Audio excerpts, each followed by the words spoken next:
next question, Shalom Torah. Number 1. Given the rules of physical pleasure and benefit common to most people, are we allowed to take hot showers on Yom Tov? We did not get to showers. No, it's not. I mean, let's wait until we get it. But in summary, you can wash like part by part, not the whole body at once. For whom it is like real need for little babies. Yeah, for them you can give bath. But for adults, no, it's not common because why? Most of the people, so it's actually a second reason. Most of the people do not take showers every day. I mean, even in our countries, but in the world, some people go weeks without showering. Understand?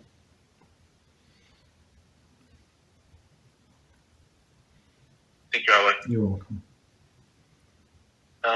In regards to this question, every Shabbos when I wake up, since I have a very thick hair and I sleep on my sides, my hair just kind of, I don't know, a little embarrassing.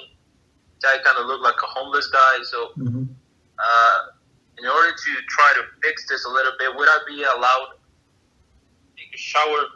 I'm talking about Shabbos. But to, I don't know, spill some water on my head with a pot or something like that? No, with just put wet your fingers, your hands. That's would be allowed. But in this case, you don't need actually the hot water. Even cold water would suffice. So you can Cold water. Yes, cold water, and then you can wet your hair. Yes, for sure.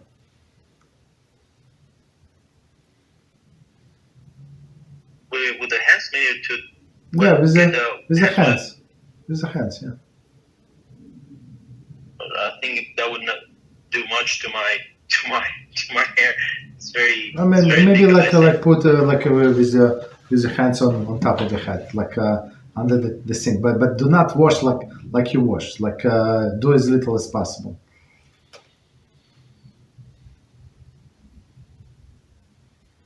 Thank you, Rabbi. You're welcome. Question number 2. How about dipping in hot mikveh? Mikveh is different.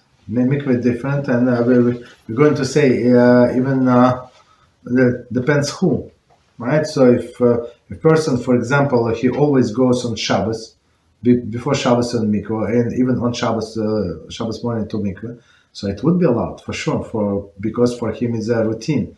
For him it's like a basic need. You understand? So especially before Shavuos. Right, Shavuos, before Shavuos, we go to mikveh, and some even go in the morning, like specifically in the morning, to go to mikveh, right before accepting of the Torah. So there is no problem.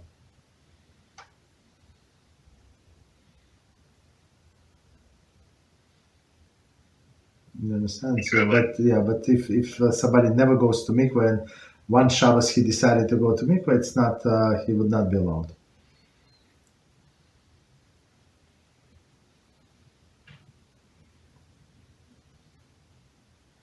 Thank you, Rabbi. You're welcome.